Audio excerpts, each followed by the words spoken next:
Exam பாயிண்ட்க்கு வரவேற்கிறேன். இன்னைக்கு என்ன படிக்கிறதுன்னு தெரியாம நீங்க குழம்பிட்டு இருந்தீங்கன்னா, கீழே இருக்கிற ஹிண்ட்ஸ் எல்லாம் பார்த்து அதற்கான நோட்ஸ் நீங்க ரெடி பண்ணலாம். சுனாமி ஜப்பானிய மொழி சொல். சுனாமி எப்படி உருவாகுது அப்படிங்கிற ஜியோகிராஃபிலையும், இந்தியாவில் சுனாமி முன்னெச்சரிக்கை மையம் எங்க அமைந்திருக்கு அப்படிங்கிறதையும் கண்டுபிடிச்சு வச்சுக்கோங்க. மேரி கியூரி நோபல் பரிசு பெற்ற முதல் பெண் ஆளுமை. 1903ஆம் ஆண்டு இயற்பியலுக்கும் 1911ஆம் ஆண்டு வேதியியலுக்கும் நோபல் பரிசு பெற்றார் அப்படின்னு படிச்சு வச்சிருப்போம். அவரை பற்றின கூடுதல் தகவல் நமக்கு இன்னைக்கு தெரிஞ்சிருக்கணும். மீனாம்பாள் சிவராஜ் மெட்ராஸ் மாநகராட்சியின் உறுப்பினரான முதல் பட்டியலின பெண். 1938ஆம் ஆண்டு இந்திய போராட்டத்தில் கலந்து கொண்டார். 1938 நீதி கட்சி மாநாட்டில் இவரது தலைமையில் தான் பெரியாருக்கு அந்த பட்டம் வழங்கப்பட்டது. தொடர்பாக மேம்பாட்டிற்காக இவருடைய பங்களிப்பு நமக்கு முக்கியமா தேவை. சமூக செயல்பாட்டாளர் பாபா ஆம்தே தொழுநோயாளிகளுக்கான மறுவாழ்வில் ஈடுபட்டவர். இவர் பெற்ற சர்வதேச அங்கீகாரங்களையும் விருதுகளையும் நம்ம பார்த்து வச்சுக்கிறது புட்டித்தருக்கு உதவும்.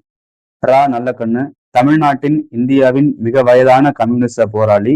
2022ஆம் ஆண்டு தமிழ்நாடு அரசின் தகைசால் தமிழர் சங்கர் தயாள் சர்மா இந்தியாவின் 8வது குடியரசு துணைத் தலைவர் மற்றும் 9வது குடியரசுத் தலைவர். இவர் குடியரசுத் இருக்கும்போது இயற்றப்பட்ட சட்டம் நம்ம பார்த்து வச்சுக்கலாம். இவர் குடியரசுத் இருக்கும்போது எத்தனை பிரதமர்கள் இருந்திருக்கிறாங்க, மாறி இருக்காங்க அப்படிங்கிறத நமக்கு கேள்வியில எதிர்பார்க்கலாம். உத்தம் சிங் ஜாலியன் வாலாபாக் படுகொலைக்காக 21 ஆண்டுகள் காத்திருந்து மைக்கேல் ஓட்டாயரை படுகொலை செய்தவர். அவர் குறித்த முக்கியமான எல்லா தகவலும் கீழே இருக்க பிளே பட்டன் கிளிக் பண்ணி நீங்க தெரிஞ்சுக்கலாம். ஆஸ்பன் ஸ்மித் ரிசர்வ் வங்கியோட முதல் கவர்னர் சொல்லி வச்சிருப்போம். சோ இந்தியாவிலிருந்து RBI கவர்னரான முதல் நபர் யார்? கடைசி 4-5 ரிசர்வ் வங்கி கவர்னரோட நம்ம பட்டியலை பார்த்து வச்சுக்கிறது நல்லது.